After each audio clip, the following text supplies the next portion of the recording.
Hello, everyone, and welcome back to the Natural Physique podcast. We are sadly missing handsome Noah Campbell. His water tank or his boiler went tits up. I'm not entirely sure. So let's pray and hope that his boiler gets sorted. But we've got myself, Finn, and Matt here. We're going to cover some more topics regarding your prep, your training within that sort of transitioning post show into that off season, how to handle that, make sure you don't fuck yourself up, and have a good smooth transition into that off season itself. But to start us off, how are we doing, fellas? Finn, how are you? I'm good, thank you, mate. All is good. D volume done. Did 3 sessions: Saturday, Monday, Tuesday. Shoulder's a bit fucked, so I'm working around that. I saw Jack, so the physio guy, the sports massage guy we have at the gym, on Sunday. I'm gonna try and book in again for Thursday, so just my rest days, just to get more blood flow there because it's not great. But it's manageable. Like I worked around it. Still had a decent push session today. But I actually feel really good for taking the D volume. Like I feel like I've got a bit more of a spring in my step when I'm doing steps and stuff. Like I've just got more energy, even just like mentally. I just feel a little bit like better for taking a few days. Still obviously training hard. Still progressed pretty much everything apart from my presses today. I just had to be careful with them. But Was yeah, I the feel good for it. was the devolume because of the shoulder, or just because you felt fucked? Yeah, pretty much because of the shoulder. I'd say both really. Like the shoulder made me think, yeah, I definitely need to. I wouldn't say I felt fucked, but a few more niggles were creeping in, and the shoulder was like the big one. And that's like realistically the main injury at the minute. Like Megan laughs at me because she's like, "You always seem to have something." And like, yeah, I have, to be fair. Like, but this is like now taken over. As soon as this goes, then like hopefully I've not got anything major, but maybe something else flares up. Like, but it's all manageable. I can work around it. I'm just having to be careful with posing. Like I was saying to Matt, like last that time I prepped, like my posing was literally just fucking up my quad and my hip like the whole way through the prep. And it's like now I'm barely posing because I don't want it to flare up. Like realistically, I need to pose enough to practice and be decent at posing if I'm going to step on stage. But like, I'm not fucking myself up posing. It's not worth my training dropping off. It's not worth my fucking mental health being shit because I'm injured constantly because I'm posing and making myself worse. So just being a bit more sensible with things. New low into the 82s, 82.9, which is still 11, no, pretty much 12 kilos up from my lowest last time. Sick. Uh, my legs are still fat as well. My glutes and hamstrings are still fat. My quads aren't massively fat. But yeah, Nice, that's where I'm at. lovely stuff. And what would you say? Sorry, you think your body weight's going to be like 76 ish, 70? I think between 75 and 78, I'd like to stay. Sick. So it's just to get the glutes and hams in, pretty much. Everywhere needs to still get leaner. Like, but my upper body's probably, I mean, a couple kilos off. My lower body's probably closer to like 5 to 7. Do you think there's been substantial booty growth since the last prep? Not loads. My glutes are still naff. My glutes, adductors, hamstrings, from the back, like I'm just weak. But they were still peeled last time. There was, so you know Yeah. you can get in condition. This time, yeah, like if it does become where I do like end up prepping, like I know for a fact I'll be miles better. That's the main thing. Like that's it. I'm also not that arsed about I have to be absolutely inside out. Like I'd rather be fucking lean, but not so shredded that it's like, what is that? Well, Because not at the detriment to the rest of the physique. yeah, I just eat away. That's what bodybuilding should really be at the Yeah, end of mate, the day. 100%. And the thing is, my upper body's not far off, so I have to be very careful. Like, otherwise, my upper body just dies to try and get my legs in. My legs aren't that great anyway, so it's like, oh, well done, I've got my legs in, but I've lost my upper body in the process, and I just look worse. So it's like trying to manage keeping my upper body not necessarily full constantly, like it's impossible to stay full and get in condition, but not run so flat for so long. But yeah, it's a balancing act. But at the minute, it's all good. Training's going really well. My leg training's really good. Still really enjoying everything. Feeling really, it doesn't feel difficult at all. Like my food's not high, but it's not ridiculously low either. My expenditure's moderate because I need to be careful with my hip and my quad. So I'm not wanting to do really any more expenditure than I'm currently doing. I'd rather eat less. I'm happy to eat less. think they'll let you just hit like a wee Christmas tree lift up for your rear shots on stage instead of actually hitting like the rear double and the That rear Christmas back. tree shot I've got even when I'm fat. I'm always peeled through my lower back, so Yeah, I'll just feed up into the show and just do that. peeled.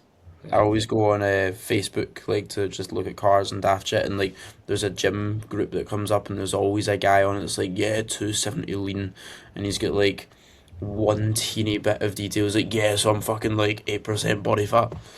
So that's what you want to be like. Yeah, As soon as you've got lower back detail, you're fucking that guy peeled. Reese. Yeah, he's Reese Fit or something. I don't know what his name was. Or Mew, my tricep.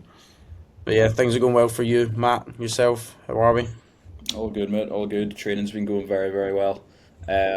Body weight, body weight's actually starting to come down a little bit, but I find like, see, when I just hold like a body weight, I can like recomp over the space of like 3 weeks.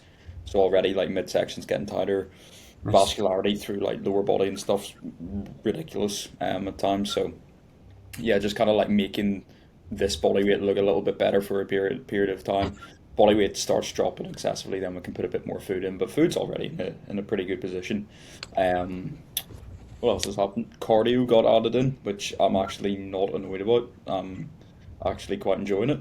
So I think it's just because it's like I'm making a not making a day of it, but like if it's like a rest day, I'm actually getting up, going to the gym. It feels like I'm actually doing something productive I used rather to than like just that. like tagging it into like when I can kind of fit it into my schedule. Like I'm kind of basing my schedule around that, so I'm actually prioritizing it, which is good. And I'm like already feeling like mentally very good for doing it, physically really good for doing it. So it'll be good to see the benefits of that coming through. Um, Other than that, had a bit of physio done or sports massage on my back. And he said to me, he was like, "Your back anatomy is just so weird. I've never seen anything like it." And I was like, "Cheers, Makes thank you, mate." sense. Well, I was saying Uh, there's nothing there. he was like, "Mate, you're just like all upper lat. There's like no terries or anything." And I'm like, "Yeah, I kind of know." So it's actually making me think maybe I do have like a proper issue there where like I can't target that muscle. But well, we'll see what happens. We'll see what happens on stage. See if So you can just hit like a 3/4 rear double Yeah, as your well. back looks good in that. it So does. like It somehow looks good. So you I don't and really Finn in know. the same class at one point. Finn's just hitting a Christmas tree and you're just hitting a 3/4 rear double. Just both of you hold it. You know, it would be sick if we all competed together, wouldn't it? Like all four of us. Let me just do back into 2026, Can man. we all do a two brews regional? Or I'll just do, yeah, but none of us That actually get in shape for it. Yeah, it doesn't it matter. kind of lines up though. Nobody will be in shape for that anyway. No one diets for it, and we just go on stage, and it'll be a good reel. Yeah. We can do the year shot on stage together. Yeah, that would be funny. No tan, nothing.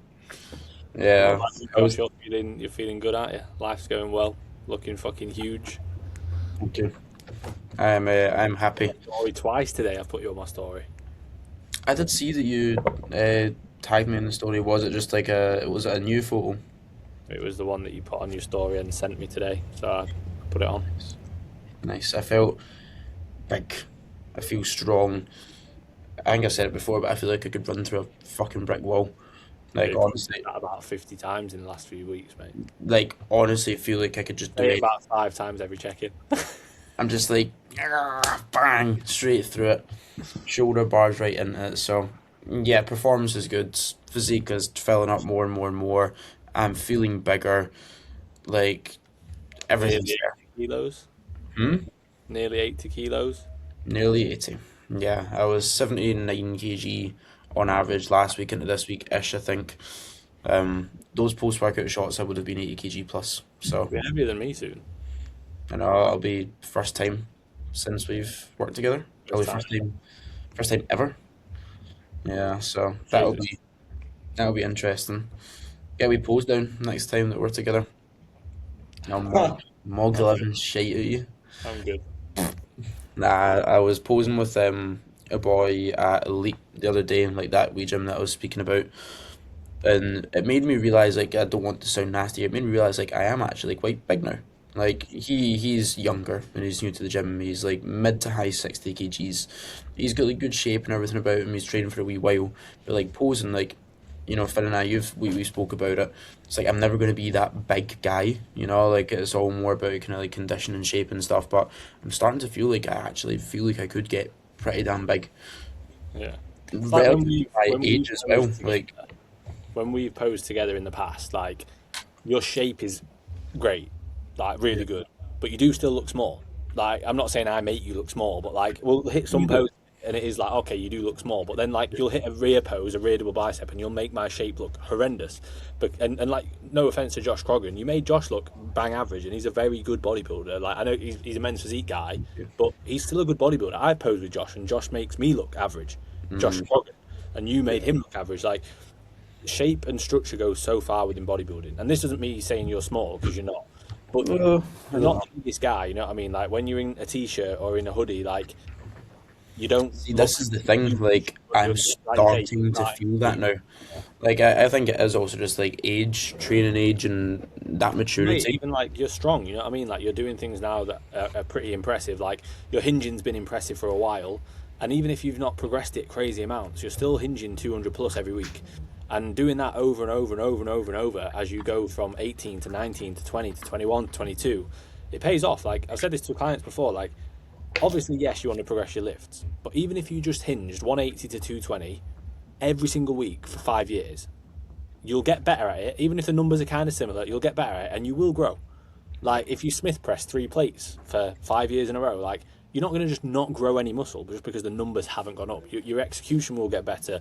You'll get more reps over time. Your connection's better. Your range of motion, etc. And obviously, like you're still in your peak years of growing. Like in terms of like your probably for the next, I'd say your peak in terms of your testosterone is probably for the next like 2 years. 5 to 8 years. Yeah. And then realistically within natural bodybuilding, like based on that maturity, you're probably going to be at your absolute peak in 10-15 years, mate, which is ridiculous. Like you could be and probably will be if you keep going as you are, one of those guys that's 30 odd and everyone's like, what the fuck is that? Like you can be because you got into it so early. Like again, that photo that I put on, I know it was a fucking mental photo, but that photo of that side tricep, mate, like that's Yeah. ridiculous. Like I've said this I before. always do A think. photo of me on stage like that, I'd post it every day. Like it's so good. I would literally post it constantly. Yeah, Like it's cool to think about what that will be like with a lot more muscle. Like again, there was a long period of time within my gaining phase where I genuinely just thought I was guff. Like I don't look very good. I also don't feel very good. Not overly strong. Things are just meh. a lot of I'm that's just injury related as well, though. You had yeah, a few injuries ongoing for a while, didn't you? Had injuries, that- digestion, everything. I was just like, I'm fucking bang average. And like it got into my head a lot. I was like, I don't even think I'm going to be better next time I compete. But now that I've had a good diet behind me, like after I had a really successful kind of 6 months or so of pushing up and coming back down and coming back up and like really seeing everything come to life now, it makes me realize like, oh fuck, I'm decent at this. So Well, it excites me. For other people listening, like obviously I get why you felt like that, but even though digestion wasn't perfect, even though training wasn't incredible and you had injuries to work around, still just eating food and training, you're gonna grow. You know what I mean? Just being a bit heavier, eating your food and training. Yeah, there was things that could have been better. It worked. The injuries were frustrating and digestion wasn't great. If they were amazing, then yeah, you would have made more progress. But even if digestion isn't perfect, even if training isn't perfect, just eating plenty of food and training fucking hard for years, you've grown a lot. You know what I mean? Like it's not just this recent gaining phase that's meant you've grown. There is a difference though for sure. Like Yeah. that phase there, again, I still done the basics. Like I didn't lose muscle. I also probably didn't gain a massive amount. Like I was just ticking over and I was still doing similar stuff. Like if someone was to watch me train at that point, they'd be like, fucking hell, he still trains really hard, he's training to failure. But like there wasn't that little extra like 5% where like I'm really fucking going for it. You know, like I was still like if you watch the set it would still be 0 reps from reserve, but like I'm not like mentally in it thinking fuck I'm gonna murder this weight. Like it was just a bit like meh. As if I was just a bit fucking gay. You know, I can't say that, but Okay. I listened to the Once You're in Your Own podcast. He must have said gay maybe like Hey, we've got 90, a new segment. 90 times. New segment this week on Thursday. Gay sport. What's the gayest thing you've done this week? We're gonna keep it going. Nice. I like that. I was thinking about like the gay sport because when I was watching the Winter Olympics with my final meal, they were doing curling. I was like, that's got to be up I there. like curling though. It is gay. I don't think curling's that gay. It is a Mate. bit gay. Mate, they're sat there like shimmying the fucking ice, sliding along. Surely, Like, mate, surely figure skating's gayer, like. Yeah. Yeah, that's a good point. There's a few sports in there that are wildly impressive though. Like all the mad like fast paced skiing, you're going down all the wee bumps and shit. Like, and then there's the single person bobsled or whatever it is, and they're slamming down. It's like a wee Skeleton. Yeah, it's cool. wild. Yeah, maybe we're ought to do something with the Winter Olympics next time if we can try implement that into our training and see if we can NPC. qualify. We'll sponsor it. We'll sponsor it. Yeah, MBW and just the Winter Olympics as well. Yeah. Perfect. So the topic for this week is how to transition your training from, as we spoke about in the last few weeks, prep training into peak week training, and then going into post show training. Um, I'll speak first because I've made this mistake. So in my first prep, which was 2020, obviously that was COVID, so we didn't have directly post show. I didn't have a gym to train out of. Well, I say that myself and Reese had the shed, or we actually had this guy's studio which had like dumbbells and stuff, but it didn't have great machines. But anyway, like post show, I went straight into doing things that I'd not done for months and months and months. So like I'd not done a dumbbell press for months, or like a barbell press, because I'd been trying to keep things more stable, and also the gyms had just been open again for a couple of months and then they closed again. So I'd been doing more machine stuff as I was leaner and lighter and everything. And then post show, gyms got closed down, lockdown happened again, so I didn't have all that access to the machines. It was like, right, well, let's just do a dumbbell press. And then I literally like fucked up my shoulder, and I've had issues with it ever since. I've not done a dumbbell press since, like consistently. I've done one now and again, but nothing like properly. And in the past, I've pressed like, I think I pressed like the 60s in the past, and like pressed like the 52s on a high incline and stuff. Even now, I wouldn't dare do that because of the issue that I had from jumping into doing dumbbell presses too soon. So like, if you're not careful, like you can cause long-lasting injuries by just being a bit silly post-show. Like, I think it's very easy to feel so superhuman. You have that superhuman strength, like you get on a high day or a refeed within a diet. You sort of feel a bit superhuman. Post-show, it's that times 10. You've gone out for a meal with your family, you've eaten a bit too much, you've gained 5 pounds, you think, I need to put this food to work. But your body doesn't work like that. It's not like, oh, I've gained 5 pounds from this one meal or this, 2 days of eating off plan, and I'm now going to be incredibly strong and fully recovered from the prep. Like, it takes months. Hormonally, you're still in a pretty poor position. You're still very lean in the grand scheme of things. You just don't feel as lean because you've got all this water weight and extra fluid retention from overeating. And ultimately, you then think, oh, I can fucking lift anything and put this all to work, and you then just get hurt. So you need to be careful with that. Don't go in thinking that you're superhuman.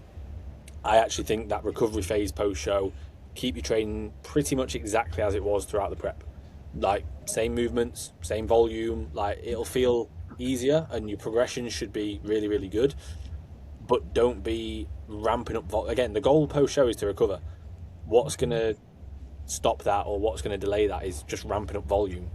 Like, if anything, your volume needs to stay low to actually let yourself recover hormonally, and you should be feeling like, I want to fucking drive this volume up. Good. You should feel like that for a few weeks before you then, right, I'm pretty much recovered now, let's go for it. It's just like food. Like, if you were just to listen to what you want to do, Yeah. you'd fucking eat everything in sight. If you just listen to what you want to do in the gym and what your body's saying and do it like intuitively, you're just gonna fuck yourself up. Like, you need to be patient, you need to be smart with it. Like, even clients that haven't prepped, that have maybe dieted before and will get bloods done, and their bloods, their testosterone's low and things are a little bit out of range. First thing I'll do, pull volume down a little bit, get that food up, and it's just like, be careful in the gym. I don't want you to, and it's a lot of the time I've noticed that the people that do have the lowest testosterone are the ones that murder themselves in the gym. Too much, yeah. Really fuck themselves up. It's always good to be like, oh, they train so hard and you need to kind of pull them back from doing it. You'd rather have a client do that than not train hard enough and be a pussy. But there does get to a point where if you are just doing that over and over and over again, you're still pretty lean from your diet. Your hormones just aren't going to get any better at all. Like, Andre was really, really low in testosterone, like legit, like 1 nanomal-ish in the space of 8 to 12 weeks, and that was like 12 to 16 weeks post show, because he felt awful still. I was like, mate, we need to get that checked out. Like, let's see where your bloods are at. Pretty rough, and again, he'd been absolutely killing himself in the gym, and like his emotions were very much up and down.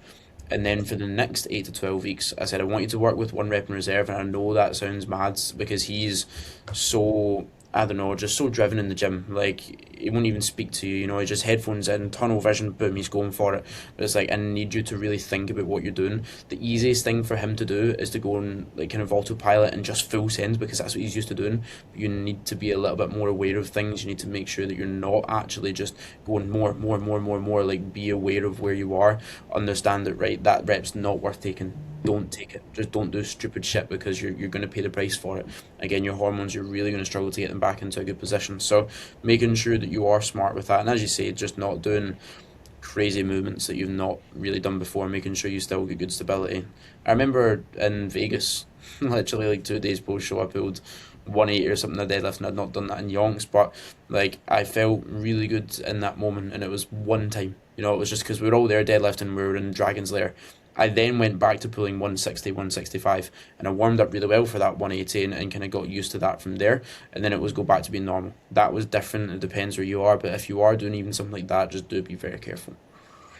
What about yourself, Matt? Have you had any like experience in that, in terms of like I said with mine, I was just an idiot and was like, oh fuck it, I'll just do dumbbells. Luckily, no, because I've always had a coach there to kind of just structure everything for me. So it's like you said, it's just kind of like a continuation of the prep anyway. So I think I honestly don't think we change volume at all, or even any exercises at all for that first mesocycle, until body weight kind of came up a good amount, started feeling good, and then I was like, right, okay, let's change the split about with some new movements. But it was literally like as soon as prep was done, it's just well, okay, well, just doing the same thing I did last time. Nothing changed. So I wasn't adding in like dumbbell presses, or more any movements that required like additional stability. It was just more of the same. And then I think once it got to a healthy spot, felt a little bit more recovered, not fully, but a little bit more recovered. Then it was like, okay, let's maybe add like a little bit more volume into those weaker areas. But like split pretty much stayed exactly the same for a good couple of months. That's a good point actually, because I feel like it's very much, I see it a lot, it's very common. As soon as someone finishes a prep, they change their split, and that might be that a coach has done it or that they've done it themselves. And the reason that they've done that is that as you get leaner, you can assess your strengths and your weaknesses better. Like as you have less and less body fat, you can go, okay, where am I actually weak and where am I actually strong? When I'm peeled, you can tell 100%. This is you as like lean as you need to be. Where's strong? Where's weak? Where are you getting beaten on stage? Which shots are you getting beaten in? Which shots are you winning in? And then people change their split straight away. And I think often that means new movements. And again, often that can lead to injuries. So like, I'm not saying you can't change your split straight away. I think you can, but try and keep your movements very similar to what you were doing before. And if you are changing your split to like put a bit more volume and a bit more frequency, you might have your same kind of volume across the whole week, but you've moved it around a little bit to those weaker areas. Try and just maybe add a little bit to what you're currently doing. So instead of adding like another 3 exercises for delts, if your delts are what's letting you down in certain poses, keep your same kind of movements, just add an extra step. So that your total volume across the week is similar because you've pulled down some of the volume from the other areas that you weren't getting beaten in. So for example, you've got crazy back, but you're getting beaten from the front. Okay, let's bring that back volume down a little bit and let's put some of that towards your push musculature. But let's keep most of the movements the same. Let's not chuck in X, Y, Z that we've never done before. Let's wait until you're feeling better to do that. But yeah, I think that is common, and also a lot of that's psychological as well. Like post show, people want something new because it's like you need something to look Yeah, forward to. you want to change, like, even for you, if it was like that last prep and like everything was a bit fucked in it, it's like I need something different. I don't want to be doing the same sessions as that. And again, if you really want to change split, that's cool, but keeping similar volume, if anything, maybe even less. Like, I don't think that's a bad shout. Like, literally reducing the volume from what you're doing prepping. I know it's already going to be pretty low, so if it already is really low, then keeping it there. But like, if you haven't had to change too much during the prep and like you're still able to recover well throughout it, it's not a bad thing to even pull that volume down for maybe the space of 4 to 6 weeks post show. Brandon, for example, Brandon is very much Brandon Doherty, not Brandon G. He's solely focused on bodybuilding right now. He wants to maximize everything from it. So he was like, "What do you think about 2 on 1 off, 2 on 1 off? Like, not training the same days on a weekly basis, but 2 days training, 1 day off, and then just rinse and repeat." Great split, right? But post show, I was like, "Mate, you've never done that before. We've never tested that. You're most likely not going to be in the best position hormonally." And it's not as if his bloods are bad. his test was low, everything else was good, but he had 7 nanomole of test when he got the bloods done around 6 to 8 weeks post show, I believe it was. And it's like it would be retarded to run 2 on 1 off when you're not fully recovered yet. So it's like instead of running upper lower rest, upper lower rest, upper lower rest, you need more arms. We'll run upper lower arms rest, upper lower rest. The arm session is less demanding, means we can get more volume in through there, but it's not like a difficult session. So it's kind of like 4 sessions a week, which is technically a little bit lower than what he was doing before, but he's loving those sessions. He's progressing like he never has before, and he's recovering really well. And like I'd said to him, I was like, mate, I want you to think about this. Like, do you think you would be able to actually progress well, recover, and do everything there, as well as, business wise and your daily routine? Like when you're doing a split that's different days on a different days, like every week, it fucks you up. Like I'd done that before, and it really kind of like messed up with my head, and I didn't like it because I've got my set days. My rest days are the ones where I've got more work on them. I set that out, so you can try and optimize like the frequency and ramp that up, but is it going to be beneficial for yourself, for your own recovery, but also for in general? Like, do you actually like having the different days in every week? So that's something to consider as well if you're thinking about going up to like a 2 or more times per week frequency. Yeah, I did that. I did upper lower or lower upper rest repeat. I can't remember which way around I had it. And I just found that like my legs, like it wasn't even from a muscular standpoint, it was just my joints. Like my joints just didn't feel good. Like my knees just felt sore every time that legs came around. My hips just felt a bit tight every time that legs came around. And like I was thinking about this the other day, I was chatting with someone about it, and it was during the time that my recovery won't have been great, because that was like, I would think it was when I was staying at my dad's and like waiting for my house and stuff, and it just wasn't like the best moment in my life where like my recovery was fine but not amazing, you know what I mean, not great. Whereas like now I feel like my recovery's in a really good spot and I've got everything in line to manage that. So it's something I could like maybe try in the future, but I just think like the demands of a leg session, at least how I like training legs, I just think every third day it's just a bit too close. It's like I Yeah. need like an extra half a day or an extra day. Then I feel like an extra day every time feels like a bit too much. If it's every fourth day training legs, it feels like a bit much. So at the minute I'm doing posterior, push, legs, rest, upper, lower, and that posterior has glutes and hams. So I've got glutes and hams 3 times a week. I've got quads twice a week, and that's actually working really well. I think again, if it's something's not broken, don't try and fix it. Like if you're progressing, recovering, maybe not loving it, but like not hating it. And if you're progressing and recovering, stick with it. I wouldn't really change your split unless it's like absolutely necessary. If you're not progressing, not recovering, or you're really not enjoying it, then yeah, maybe change it. Or if your physique's needs have massively changed, like if you were doing like a pull push legs up or lower, but now all of a sudden like your legs are, let's say, way behind or way ahead or whatever it may be, and you might need to change the split a bit, fair enough. But I think for the most part, upper lower or pull push legs upper lower or pull push legs rest repeat, like if you're hitting every body part a couple of times a week, maybe some body parts 3 that you can get away with that maybe need it, I think that's fine. I think people overcomplicate the split now, and I think it's like it's one of the least important things, you know what I mean? It's like just fucking make sure you're doing, choose a split you like, train hard and progress. Yeah. It's not, there's no magical sort of split. It's based on that individual. Like I bet if we were to look at our clients, all their splits are not massively different, but specific to their needs. But pretty much all of them will be training each body part minimum twice a week, maybe some body parts 3 times a week. And then it's just changing, certain muscle groups or movements at the start of the sessions, or even like directly after your rest days, because that's when you need to be freshest for them. Shit like that. I need to take Princess out for a pee, but Matt, you want to speak on like your split and like 3 times per week back volume and stuff like that as well, and how that's changed for you as you've transitioned out of that diet, and talk through that out a few minutes. Yeah, so currently running upper lower rest, pull push, leg pull rest. So back frequency 3 times a week. I think on that Monday upper session I've only really got 2 main back movements, because the first one I do is like a priming movement. It's just like cable pull over. So it's like a couple of reps in the tank really just to build that connection before then going into my first lat movement. Um, and then pull session is pretty much just like back and arms. There's no hamstrings or no glute work in that one. That's all saved for either my leg session, my lower session, or the leg pull session. But I actually really enjoy that leg pull session. It's fucking demanding. It takes like 3 hours to get through, but it's enjoyable. It's just like, okay, take this muscle group off, do another movement, okay, onto this muscle group, and just work your way through. So I think it's like hamstring curl first, then into stiff leg, then two back movements, another hamstring movement, then into leg press, and then some arms and abs. So yeah, that's working really well. But I think just from splitting that back volume and actually just, okay, we're just going to do two movements here, and we're just going to make those two movements as good as we can, and then leave it there instead of just kind of like trying to hammer my back as much as I can, because I do feel like we actually pulled volume down in that pull session because I was just like not really recovered. I could like, even going into my push day the next day, I was fucked.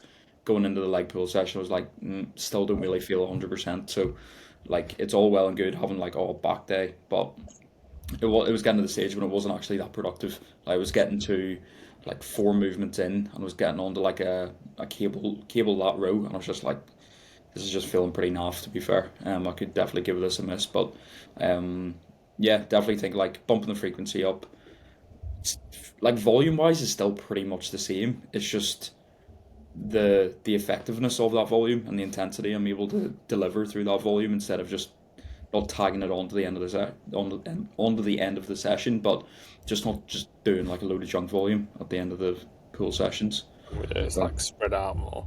I think that like even with my back training, like obviously I've got posterior, so like within that I've got a hinge, I've got a T-bar, and a couple of lat movements, and then within upper, again my upper session's pretty much like back and delts with just one press, but even then it's only like I've not got three upper back movements and three lat movements. You know what I mean? I'll choose like 2 to 3 lat movements and 1 to 2 upper back movements. I think in upper I've got a bent over row, that's my only upper back movement, and then I've got single arm pull down, single arm row, frontal pull down. Like I've still got plenty of back work, but they're all like ticking off slightly different sort of areas or angles. I think that's what is like beneficial with upper training, is that you can just have like two back movements, two push movements, let's say one bicep, one tricep, one side delt, something like that, and like everything can be really high quality. But also then you've got the argument of like you can sometimes finish an upper session and feel like you've not really got that much out of any body part. You know what I mean? It's like, I don't feel, I come out of that upper session sometimes and I don't feel like all my back's done. Like I almost feel like I've still got like a little bit left in the tank. yeah, But even if I was I imagine if I was to add another movement on, whether it be a back movement or a push movement, I would feel it and I wouldn't be recovered. So I think that's like the perfect amount at the minute. I actually really enjoy my upper sessions. I know in the past I didn't really get on with them, but when you can just focus on like, okay, this is my back movement, this is my lat movement, do that. Okay, upper back, right, done.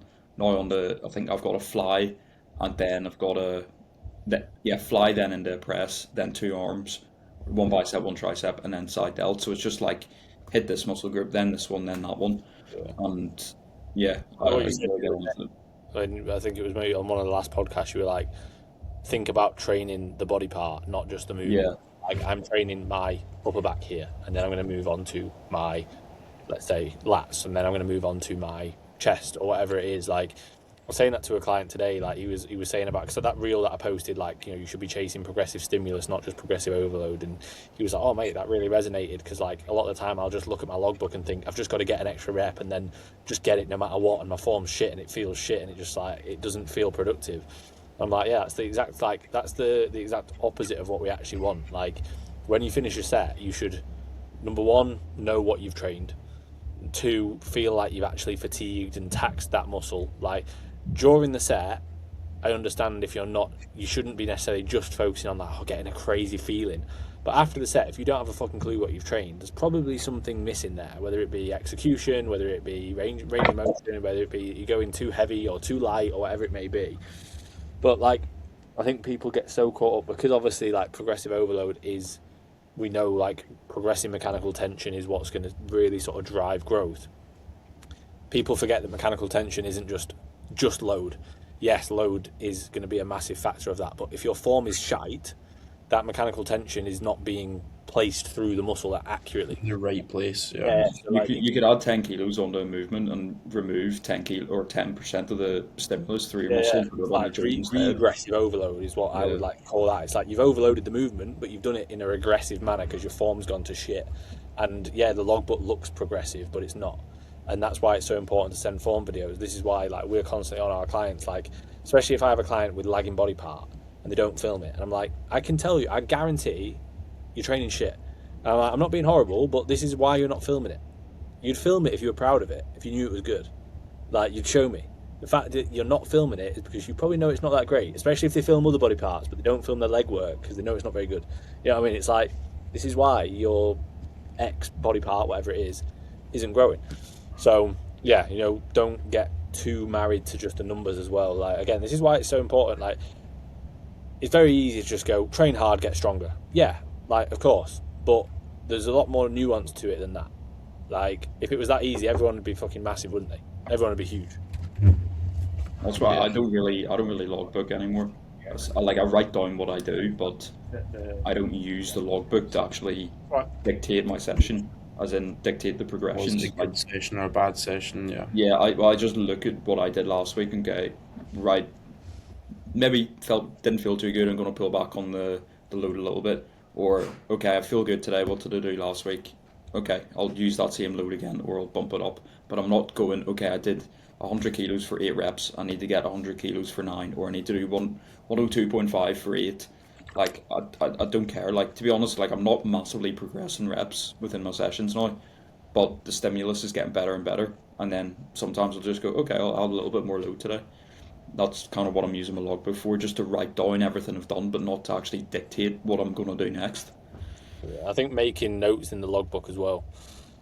So like, felt great or felt a bit naff, reset next week, or you know, little things like that. I'll make like little comments. I also like, I have, Megan laughs at me because she says I'm autistic. I have one of those pens that's got the different colours, so that if it's progressed, I don't write it in green. I put like a green tick. If it's like progressed but felt good and everything. If it's progressed but didn't feel good, like I won't put a green tick, even if the numbers progressed. Like if a form was shit or it didn't feel quite right, I'll make a note of that, or I'll put like a blue line, or I'll put a red cross if I'm like, nah, that wasn't good. So like, I'm holding myself accountable to making sure my form's still good and it still feels good, rather than just the numbers. So like, again, like one that's a big example for me is a hip thrust. A hip thrust is so easy to progress. Anyone can progress a hip thrust. You just throw it about, and before you know it, you're doing 7 plates on the Nautilus glute drive like fucking everyone does, or you're doing 7 plates on the Smith machine. It's not hard, but doing it with really good execution and making sure you're really feeling your glutes, that's hard. Like, I've done more weight on a hip thrust than I do currently in the past, and not really felt it. Whereas now I'm still doing a good amount of load, like, you know, between 4 and 6 plates, depending on where it's placed in the session. But like, my connection is so much better, my control, my pauses, so much better. So like, again, it's and again, another thing is, don't just get married to what you've done in the past. Like I've hinged more than I do now in the past, but my form was shit, and I just get injured all the time. So it's like, it doesn't matter. Like, don't be looking at that going, oh, but I've been stronger before. Yeah, you might have been, but your form might not have been very accurate. You might have actually been, you know, getting injured and being worse for wear for trying to do a heavier load on whatever it may be. So don't be sort of beating yourself up going, oh, I've done more than this before in the past. It doesn't matter. If your form was shit, it doesn't matter.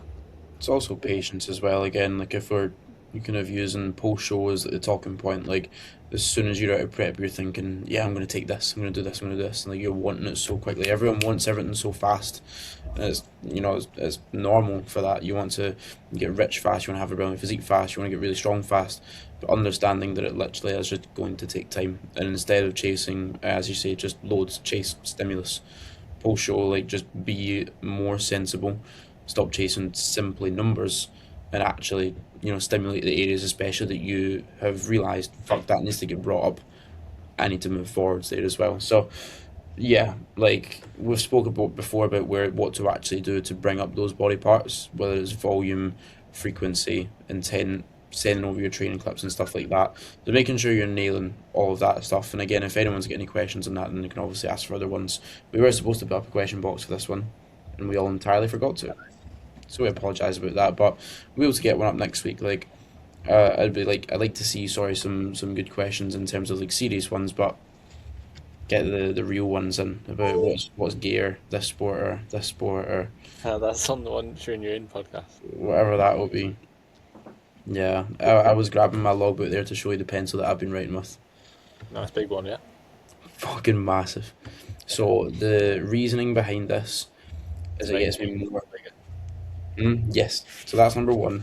Number two is I actually get a forearm pump writing with it. See, because I need to like grasp onto it and have so much control that I actually get more stimulus through my forearm. But I'm gonna show the logbook here.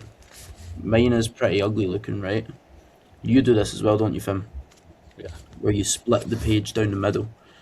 I've got some grip jizz on it here as well, which is great. For anyone that doesn't know what grip jizz is, it's a luminous green chalk made of alien jizz. So yeah, yours looks prettier than mine. Mine's fucking horrendous.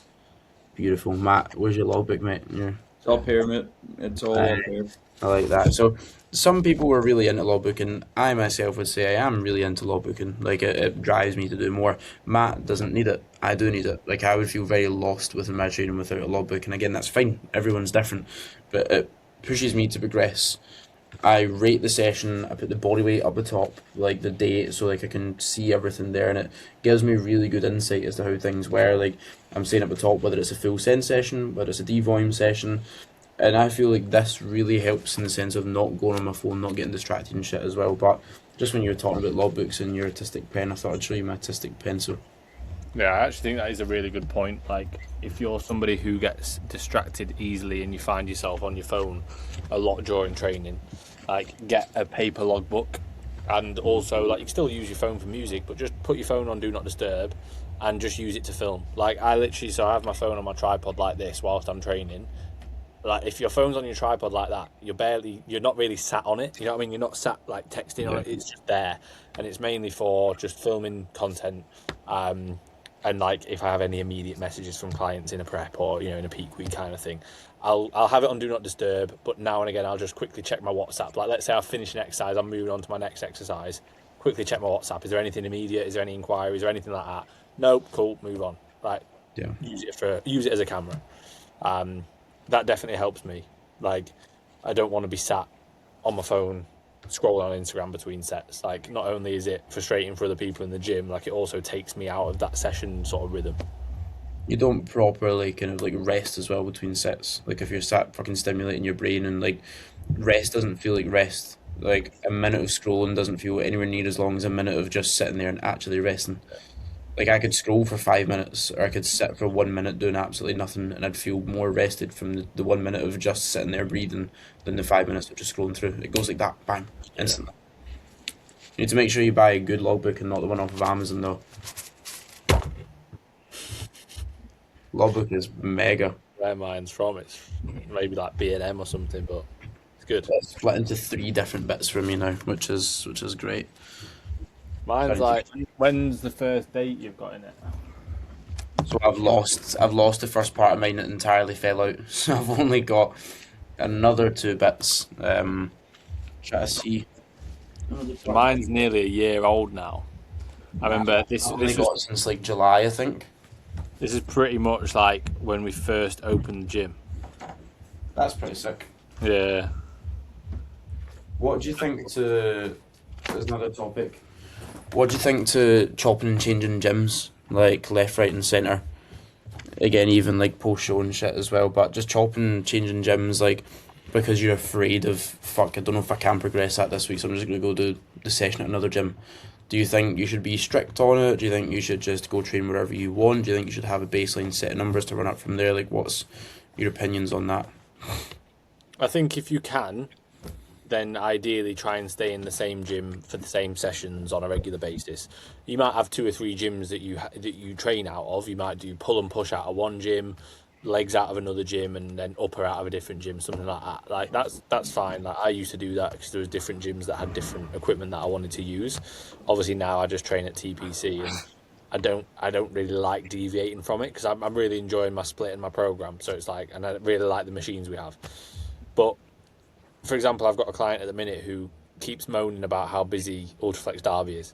And he's like, mate, I constantly have to wait for equipment. And obviously I've said to him, maybe move to a different gym, maybe look at going to be modified, stuff like that. But Ultraflex is closer to him and it works for him and his partner and stuff like that.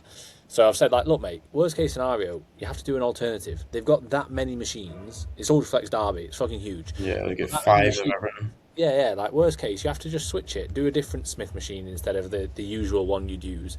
Or do the Atlantis incline instead of the Cybex Smith incline for that week. Like, in that aspect, I don't mind so much. If you're in a prep, or if you're really, really, like, serious within, like, let's say, tracking and loving the logbook, like, fair enough, you might not like that, but for this guy, I've said, mate, just enjoy it. Train hard and enjoy it. You've got that many machines to use. Just train hard and enjoy it. Like, you're in a great gym. Don't overthink it. If you have to make some alternatives, so be it. Like, don't stress. Don't let it ruin your session. Having to wait for kit, or having to getting annoyed because you can't do the same thing. I kind of have that at the minute. Optimal, but yeah, the gym doc. I've got the gym doc is just like randomly busy with all these kids, so I essentially have like 3 lat pull down movements that I'll rotate between, and I've got like 2 incline chest presses that I'll rotate between. So for example, on my Monday session, it's supposed to be like a single arm cable pull down, and then I've got my prime incline press later.